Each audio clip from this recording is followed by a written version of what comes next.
बातमी बदलापूर प्रकरणासंदर्भातली, कारण अक्षय शिंदे एन्काउंटर प्रकरणी संबंधित अधिकाऱ्यांवरती गुन्हा दाखल करण्याचे आदेश मुंबई उच्च न्यायालयाने दिले। राज्य सरकारला मुंबई उच्च न्यायालयाने दणका दिलाय। न्यायालयीन मित्र ॲडव्होकेट मंजुला राव यांनी अक्षय शिंदेचा मृत्यू कोठडीत झाला असून या प्रकरणी FIR दाखल करण्याचं मत व्यक्त केलं होतं आणि न्यायमूर्ती रेवती मोहिते डेरे आणि न्यायमूर्ती नीला गोखले यांच्या खंडपीठासमोर सुनावणी पार पडली। ठाणे गुन्हे शाखेचे वरिष्ठ पोलीस निरीक्षक संजय शिंदे, सहाय्यक पोलीस निरीक्षक निलेश मोरे, कॉन्स्टेबल अभिजित मोरे, हरीश तावडे आणि पोलीस चालक होते।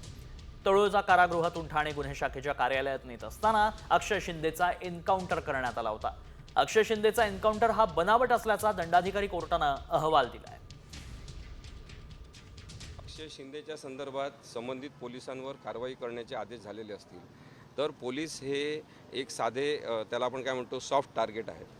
पोलिसांवर कोणी दबाव आणला, पोलिसांवर कोणी दबाव आणून अक्षय शिंदेचा एन्काउंटर करायला लावला याची माहिती घ्यावी लागेल आणि त्याचा थेट संदर्भ हा बदलापूरच्या भिंतींवर, ठाणे जिल्ह्यातल्या भिंतींवर लिहिला होता की अब बदला पुरा हुआ असं म्हणून ज्या राजकीय नेत्यांचे चित्र फोटो लावण्यात आले होते त्या नेत्यांवर सुद्धा, ते कोणत्याही मोठ्या पदावर असतील सुद्धा, त्यांनी बेकायदेशीर वर्तन केलेलं असल्यामुळे त्यांना सुद्धा या कायद्याच्या कचाट्यात घेण्याची आवश्यकता आहे असं माझं स्पष्ट मत तेव्हापासून आहे। पोलिसांची चूक असं कसं येतंय याचा काहीतरी अभ्यास झाला पाहिजे। मी तुम्हाला उदाहरण देते। आता तुम्ही मला प्रश्न विचारला बदलापूरचा, तो ठपका पोलिसांवर, बीडमधली घटना पोलिसांवर, परभणीची घटना पोलिसांवर, पुण्यामध्ये झालेली घटना पोलिसांवर, मध्ये ज्या झाल्या आठवतं तुम्हाला स्वारगेटची। आता या 4 महत्त्वाच्या घटना तुमच्याच चॅनलनी सगळ्यांनी आणि वर्तमानपत्रांनी ब्रेक केलेल्या आहेत। 4ही अहवाल तुम्हीच वाचलेले आहेत। 4ही महत्त्वाच्या या केसेसमध्ये 4ही वेळा जो काय आरोप प्रत्यारोप कोर्टाकडून जी शिक्षा ताशेरे झालेत हे पोलीस यंत्रणेवरच आलेले आहेत। त्यामुळे ज्या महाराष्ट्राचा पोलीस हा कष्ट करणार आहे, तो स्वाभिमानी आहे, तो शेतकऱ्याचा कष्ट करणारा मुलगा आणि मुलगी आहे, जेवढे पोलीसमध्ये RR पाटलांच्या प्रयत्नामुळे आणि त्यांच्या अति पारदर्शक नियोजनामुळे आज RR पाटलांमुळे या महाराष्ट्राची लेक आणि मुलगा हे दोघंही पोलीस यंत्रणेत उत्तम काम करतात, कष्ट करून मेरिटवर पास होतात। अशा पोलिसांवर रोज आरोप होत आहेत, ह्याचा विचार आपण करायला नको। सारखं पोलिसांवरच कसं हे सगळं खापर फोडलं जातं।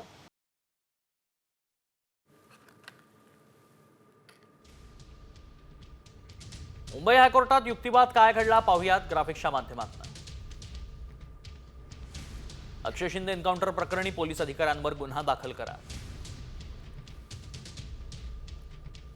अक्षय शिंदेचा मृत्यू कोठडीत झाला असून गुन्हा दाखल करा।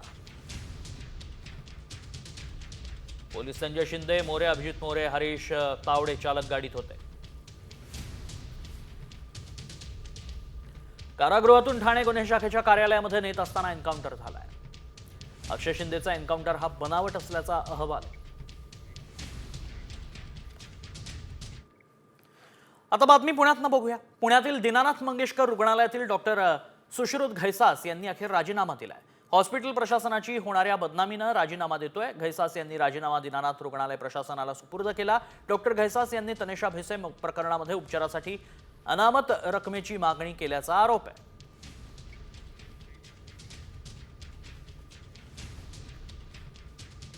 राजीनामा दिलाय हे इथपर्यंत बास आहे की त्यांच्यावर आणखी गुन्हा दाखल? आम्ही सुरुवातीपासून जी आमची भूमिका आहे त्या भूमिकेवर कायम आहोत, एवढंच मी तुम्हाला सांगू इच्छितो।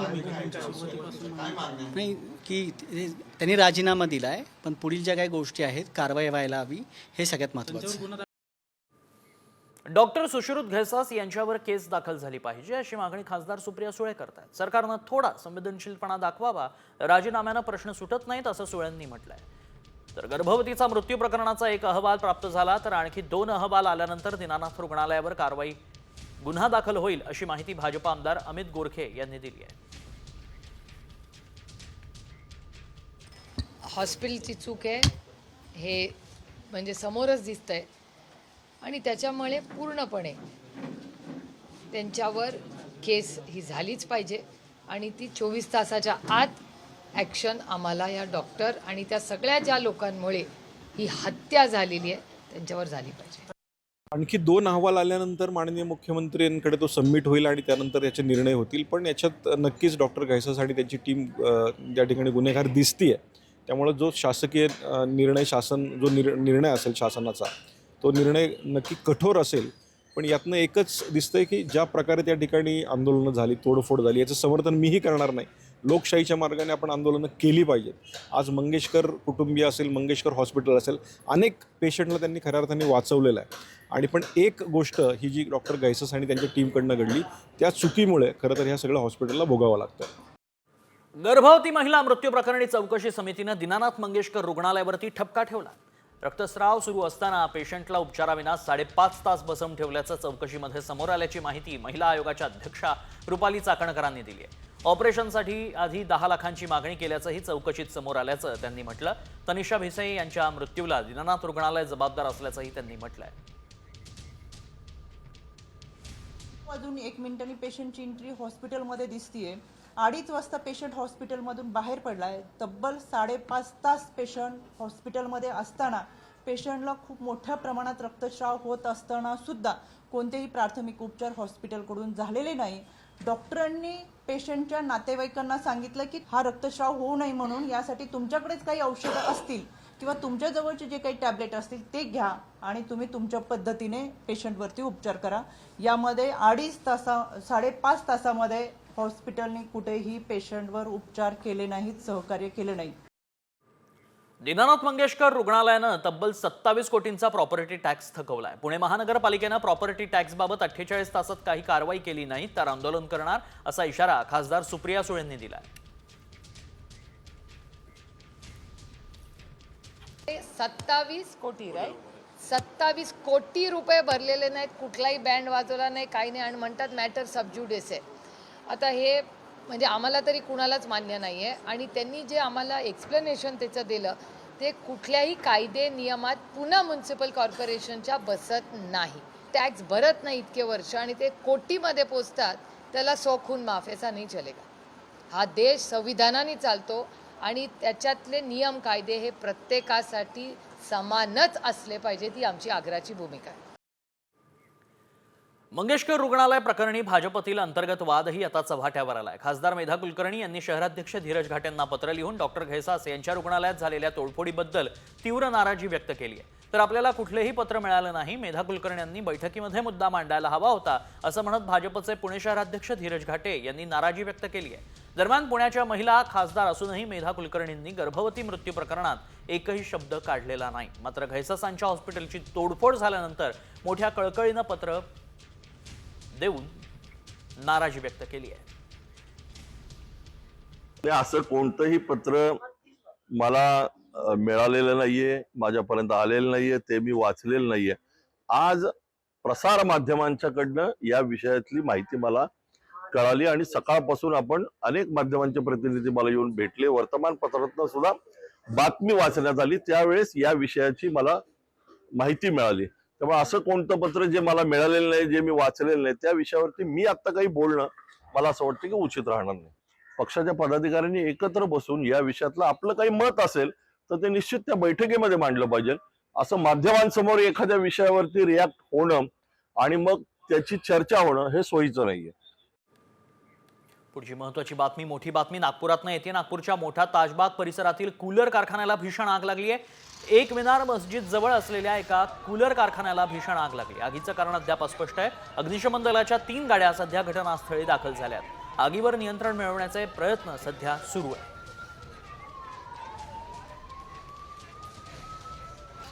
नागपुरात भीषण आग लागल्याचं पाहायला मिळतंय. कूलर कारखान्यालाच आग लागल्याचं पाहायला मिळालंय.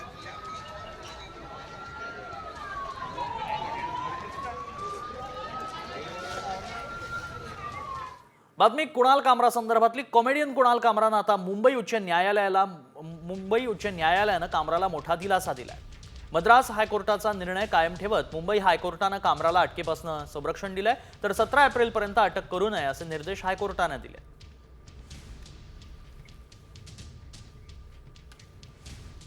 बातमी इतिहास अभ्यासक इंद्रजित सामंतांसंदर्भातली. सामंतांनी प्रशांत कोरटकरला अब्रू नुकसानी संदर्भात नोटीस पाठवली आहे. इंद्रजित सामंतांच्याबद्दल खोटी माहिती देत बदनामी केल्याचा दावा या नोटीसमधून करण्यात आलाय. कोरटकरनं छत्रपती शिवरायांबाबत आक्षेपार्ह विधान केलं होतं. या प्रकरणी कोरटकरवर आधीच गुन्हा दाखल आहे. आता या नोटीसनंतर कोरटकरच्या अडचणी आणखी वाढण्याची शक्यता आहे. दरम्यान प्रशांत कोरटकरच्या जामीन अर्जावर आज जिल्हा सत्र न्यायालयात सुनावणी सुरू आहे. त्यामुळे कोरटकरला बेल मिळणार की जेलमधील मुक्काम वाढणार याकडे लक्ष लागलंय. प्रथम वर्ग न्यायदंडाधिकाऱ्यांनी त्याचा जामीन फेटाळला. त्यामुळे 1 एप्रिलपासून प्रशांत कोरटकर कळंबा कारागृहात आहे. छत्रपती शिवाजी महाराजांबद्दल वादग्रस्त विधान आणि इतिहास अभ्यासक इंद्रजित सामंतांना फोनवरून धमकी दिल्याप्रकरणी कोरटकर न्यायालयीन कोठडीत आहे. याची भीती होती, आता तेच घडतंय. कारण शेअर बाजारात व्यवहार सुरू होताच सेन्सेक्स निफ्टी कोसळल्यात. सेन्सेक्स उघडताच 3000 अंकांनी कोसळला. निफ्टीही 1000 अंकांनी घसरलाय. प्री ओपन मार्केटमध्येच दोन्ही शेअर्समध्ये सुमारे 5% मोठ्या घसरणीसह व्यवहार होताना दिसले. आणि त्यानंतर जेव्हा बाजार उघडला तेव्हा मुंबई शेअर बाजाराचा 30 शेअर्सचा सेन्सेक्स 3000 पेक्षाही जास्त अंकांच्या घसरणीसह उघडलाय. दुसरीकडे राष्ट्रीय शेअर बाजाराचा निफ्टी देखील 1000 पेक्षा जास्त अंकांच्या घसरणीसह व्यवहार करू लागला. त्यामुळे गुंतवणूकदारांच्या कमाईची राख रांगोळी झाली. 19 लाख कोटी रुपये बुडाले.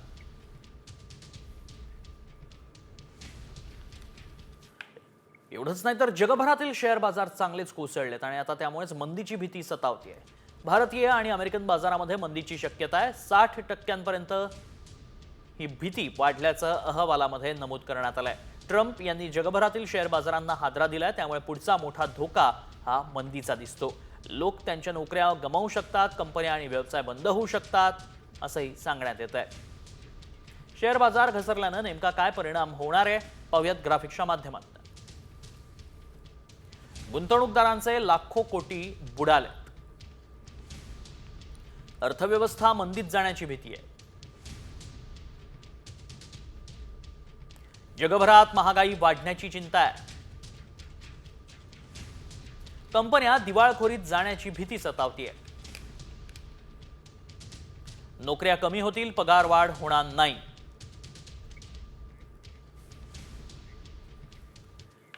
दरम्यान गुंतवणूकदारांना अर्थतज्ञांनी काय सल्ले दिलेत पाहूयात ग्राफिक्सच्या माध्यमातून. बाजाराची स्थिती स्पष्ट दिसल्याशिवाय गुंतवणूक करूच नका. गुंतवणूकदारांनी संयम बाळगावा. आत्महत्येसारखं टोकाचं पाऊल उचलू नका. 1.5-2 वर्षांनंतर बाजार पुन्हा उभारी घेण्याची शक्यता आहे. एवढंच नाही तर टेरिफ वॉरनं या बॉम्बनं परिणाम जागतिक शेअर बाजारावर दिसतोय. हाँगकाँगच्या शेअर बाजारातही मोठी घसरण झाली आहे. हाँगकाँगचा हँगसेंग निर्देशांक 9% अधिक घसरलाय. टॅरिफमुळे महागाई वाढेल आणि अर्थव्यवस्था मंदीकडे जाऊ शकते अशी भीती वर्तवण्यात आली आहे.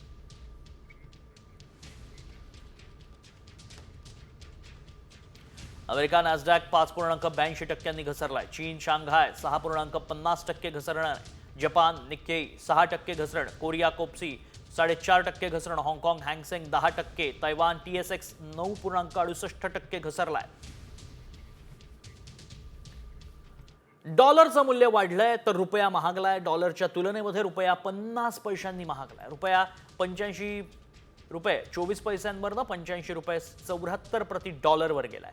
कच्च्या तेलाच्या किमतीत देखील मोठी घसरण पाहायला मिळते. कच्च्या तेलाच्या प्रति बॅरलची किंमत 60 रुपयांवर पोहोचली आहे. पुढच्या बातमीकडे. बातमी राजकीय वर्तुळातनं. ठाकरे गटाचे खासदार संजय राऊतांनी पुन्हा एकदा मोदींवरती निशाणा साधलाय. ट्रम्पला जाब विचारण्यासाठी अमेरिकेची जनता रस्त्यावर आली आहे. अमेरिकेप्रमाणे भारतीय जनतेच्या भावनांचा देखील स्फोट होईल. त्यामुळे मोदी 2025चा कार्यकाळ पूर्ण करतील का यात शंका आहे अशी टीका संजय राऊतांनी केली आहे.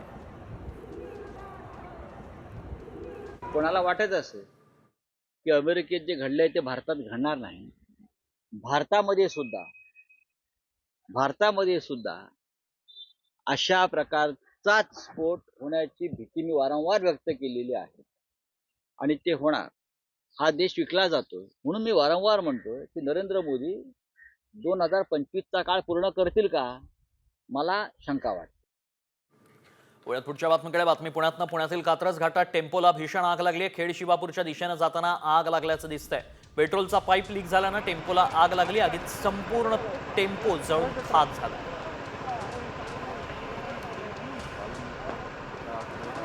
कात्रज घाटात टेम्पोला भीषण आग लागली. या टेम्पो पूर्णतः जळून खाक झालाय.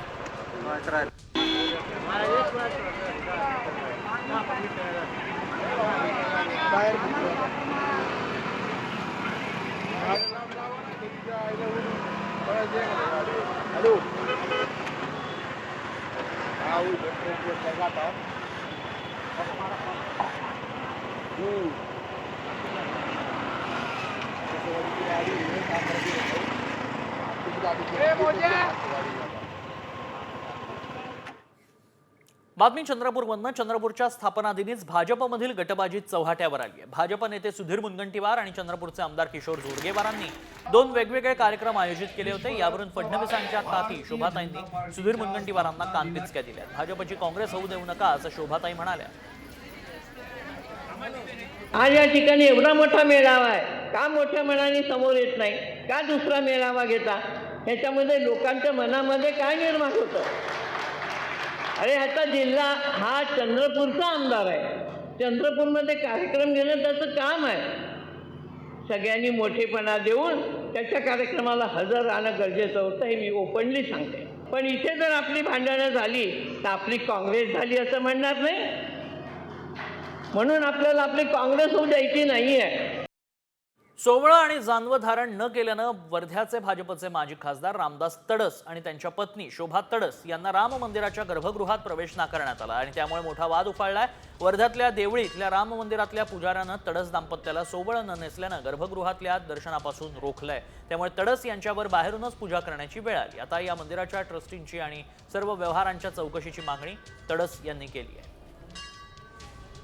याचा पाठपुरावा आम्ही असाच राहील का बा याची फेर चौकशी करावी, या ट्रस्टीची चौकशी करावी. वर्षानुवर्ष या ठिकाणी लोक राहतात, यांची चौकशी करावी. ह्या जमीन कशा पद्धतीने यांनी विकल्या याची सुद्धा चौकशी या ठिकाणी झाली पाहिजे. पुढची बातमी. मंत्र्यांच्या खासगी सचिवांना गेल्या 4 महिन्यांपासून पगारच मिळालेला नसल्याची धक्कादायक बातमी समोर येते. मंत्र्यांचे खासगी सचिव आणि विशेष कार्यकारी अधिकाऱ्यांच्या नियुक्तीला मुख्यमंत्री कार्यालयानं मंजुरी दिलेली नाही. त्यामुळे शेकडो अधिकाऱ्यांचा पगार बँकेत जमा झालेला नाही. अनेक अधिकाऱ्यांवर आता उपासमारीची वेळ ओढावली आहे. प्रत्येक अधिकाऱ्याची चौकशी करून नियुक्ती होत असल्यानं या प्रक्रियेस विलंब होत असल्याची माहिती आहे. मनसे अध्यक्ष राज ठाकरेंच्या आदेशानंतर मुंबईत मनसेकडून बॅनरबाजी करण्यात आली आहे. होय, इथेच औरंगजेबाला गाडला अशा आशयाचं बॅनर मनसेनं दादरमध्येही लावलंय.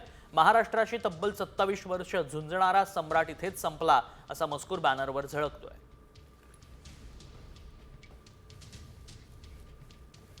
पुढची बातमी बीडमधनं येते. बीडमध्ये कृषी मंत्री माणिकराव कोकाटेंच्या विरोधात ठाकरे गटानं आंदोलन केलं.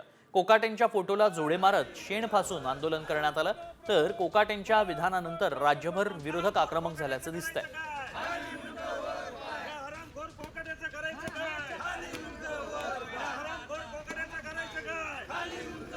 की शेतकरी हा लाखाचा पोशिंदा आहे आणि त्या पोशिंद्याबद्दल कोकाटेंनी जे वक्तव्य केलेले, तो म्हणतो की कर्ज माफी तुम्हाला केलेली, ते पैसे तुम्ही कुठं घालता? त्या शेतकऱ्याकडे पैसे नाही, त्याच्यामुळे त्याचा कर्ज माफी करतो. आणि तू सांगा लागला की शेतकऱ्याची कर्ज माफी केल्यानंतर त्याचे पैसे तुम्ही कुठं ठुता? कोकाटेची तात्काळ हकालपट्टी पक्षातून करायला पाहिजे. पुढची बातमी. सरकारी कामामध्ये बनवाबनवीचा एक प्रकार उघडकीस आलाय. होय, रस्त्यांच्या सरकारी कामात कशा प्रकारे झोल करून कंत्राटदार कसे भ्रष्टाचार करतात याचा हा व्हिडिओच समोर आलाय.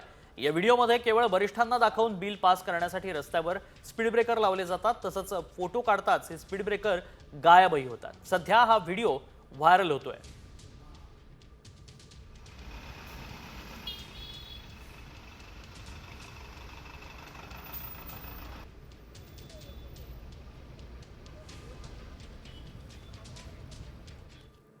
बातमी लातूरमधनं. लातूर महानगरपालिकेचे आयुक्त बाबासाहेब मनोहर यांना पुढील उपचारासाठी मुंबईत एअरलिफ्ट करण्यात आलंय. त्यांच्यावर मुंबईतल्या कोकिलाबेन रुग्णालयामध्ये उपचार केले जातील. विशेष म्हणजे ग्रीन कॉरिडॉरही देण्यात येणार आहे.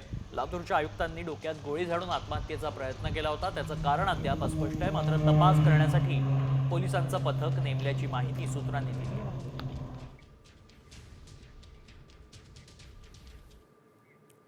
2008च्या मालेगाव बॉम्बस्फोट खटल्याची सुनावणी करणारं विशेष एनआयए न्यायालयाचे न्यायाधीश AK लाहोटी यांची बदली करण्यात आली आहे.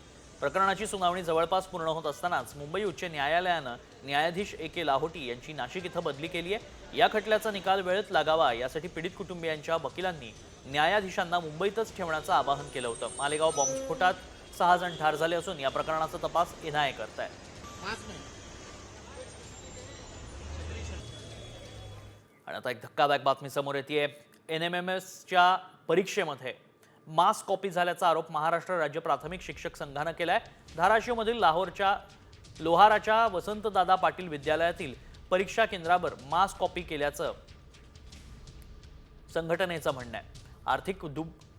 आर्थिक दुर्बल घटकातील विद्यार्थ्यांसाठी केंद्र सरकारकडून ही परीक्षा घेण्यात येते. तर लोहारातील एकाच परीक्षा केंद्रावरील 271 पैकी 115 विद्यार्थ्यांना समसमान गुण मिळाले. त्यामुळे या परीक्षेत घोटाळा झाल्याचा आरोप करण्यात येतोय. तर परीक्षा रद्द करून फेरपरीक्षा घेण्याची मागणी महाराष्ट्र राज्य प्राथमिक शिक्षक संघटनेनं केली आहे. बहुतांशी विद्यार्थ्याला याच्यामध्ये समान गुण मिळालेले आहेत, म्हणून आमचा संशय बळावतोय की इथं सामूहिक कॉपी झालेली आहे. त्यामुळं आम्ही एक आज निवेदन परीक्षा मंडळ हे महाराष्ट्र राज्य परीक्षा परिषद पुणे, त्याचप्रमाणे माननीय जिल्हाधिकारी, माननीय मुख्य कार्यकारी अधिकारी आणि शिक्षण उपसंचालक लातूर यांना निवेदन पाठवलेलं आहे की याची सखोल चौकशी झाली पाहिजे. विरारमधून बातमी आहे. विरारमध्ये रामनवमीच्या शोभायात्रेदरम्यान गोंधळ झाल्याचं पाहायला मिळालंय. एकता पार्क्स विले इमारत जवळ रामनवमीच्या यात्रेवर अंडी मारल्याचा आरोप रामभक्तांनी केलाय. दरम्यान पोलिसांनी घटनास्थळी पोहोचून परिस्थितीवर नियंत्रण मिळवलंय. तर एका संशयित तरुणाला पोलिसांनी ताब्यात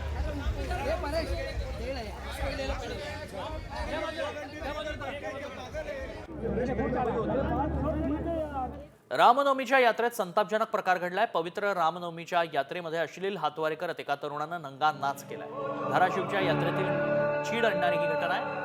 दृश्यांमध्ये आपण पाहू शकतो की मंदधुंद अवस्थेत तरुण डीजेवर चढून कशा पद्धतीनं हातवारे करत नंगा नाच करतो आणि पोलीस मात्र बघ्याची भूमिका घेत आहेत.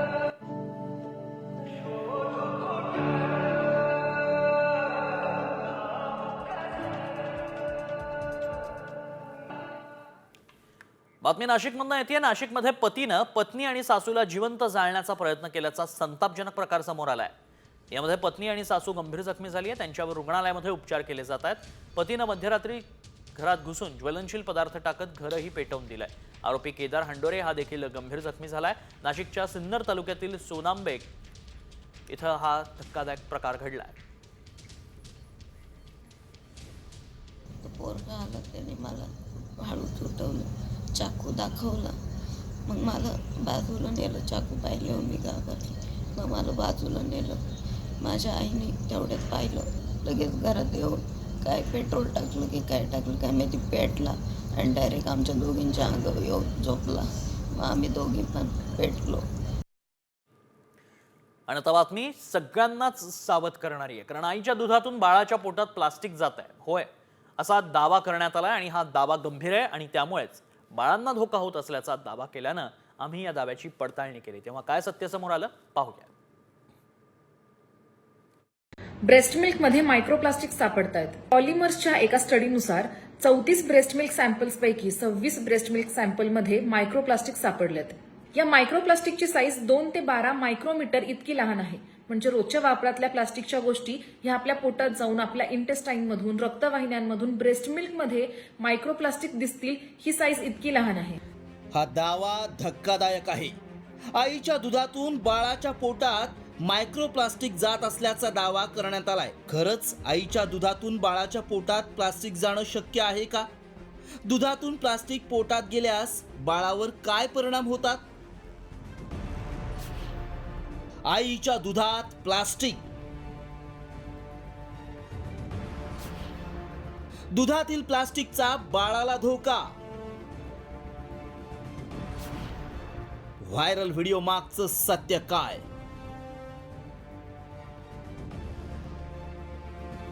व्हायरल व्हिडिओत केलेला दावा अतिशय गंभीर आहे. कारण चिमुकल्या बाळाच्या आरोग्याचा हा प्रश्न आहे. मात्र खरंच आईच्या दुधातून बाळाच्या पोटात मायक्रोप्लास्टिक जाणं शक्य आहे का? प्लास्टिक हे हानिकारकच आहे, पण बाळाच्या पोटात ते गेल्यास काय परिणाम होऊ शकतात याची माहिती सांगणं अत्यंत गरजेचं आहे. कारण लहान मुलांना प्रत्येक आई ही दूध पाजते. इतकंच नाही तर प्लास्टिकच्या बाटलीतूनही बाळांना दूध दिलं जातं. त्यामुळे आमच्या टीमनं याची सत्यता जाणून घेण्यासाठी तज्ज्ञांचा सल्ला घेतला. त्यांना व्हायरल व्हिडिओ दाखवला आणि यामागचं सत्य जाणून घेतलं. आईच्या दुधातनं मायक्रोप्लास्टिक बाळाला जातं आणि ते बाळाच्या शीमध्ये सापडलेलं आहे. तसंच जी मुलं बॉटल फिडिंग करतात त्यांच्यामध्ये मोठ्या माणसांपेक्षा 10 पट मायक्रोप्लास्टिक सापडलेलं आहे. तर मायक्रोप्लास्टिक हे खरंच खूप हार्मफुल आहे. त्याच्याविषयी स्टडीज चालू आहेत की मायक्रोप्लास्टिक कशाला अफेक्ट करतं. तर मायक्रोप्लास्टिक आपल्या हार्मोन्सला प्रॉब्लेम करू शकतं, मायक्रोप्लास्टिक ॲलर्जीज क्रिएट करू शकतं, मायक्रोप्लास्टिक टेस्टिसमध्ये देखील जाते आणि रिप्रोडक्शनला प्रॉब्लेम क्रिएट करू शकतं. तर याच्याविषयी रिसर्च चालू आहे. त्यामुळं आमच्या पडताळणीत काय सत्य समोर आलं पाहूयात. आईचं दूध हे बाळासाठी आरोग्यदायी आहे. आईच्या दुधातून बालकांमध्ये मायक्रोप्लास्टिक जातं ही वस्तुस्थिती आहे. मायक्रोप्लास्टिक म्हणजे 5 मायक्रॉनपेक्षा कमी आकाराचं प्लास्टिक. प्लास्टिक वस्तूंचा वापर करणाऱ्या आईच्या दुधात मायक्रोप्लास्टिक आढळलं. मायक्रोप्लास्टिकमुळे मेंदू, हार्मोन्स, प्रजनन क्षमतेवर परिणाम होतो. 2022 मध्ये नेदरलँडमध्ये संशोधन करण्यात आलं होतं. त्यात 22 व्यक्तींपैकी 17 व्यक्तींमध्ये मायक्रोप्लास्टिक आढळून आलं. भारतातही यावर संशोधन सुरू आहे. मात्र प्लास्टिकचा वापर जास्त प्रमाणात केल्यास आईच्या दुधातून बाळाच्या पोटात मायक्रोप्लास्टिक जात असल्याचा दावा सत्य ठरलाय. तरी देखील बाळासाठी आईचं दूधच आरोग्यदायी असतं. ब्युरो रिपोर्ट, साम टीव्ही न्यूज.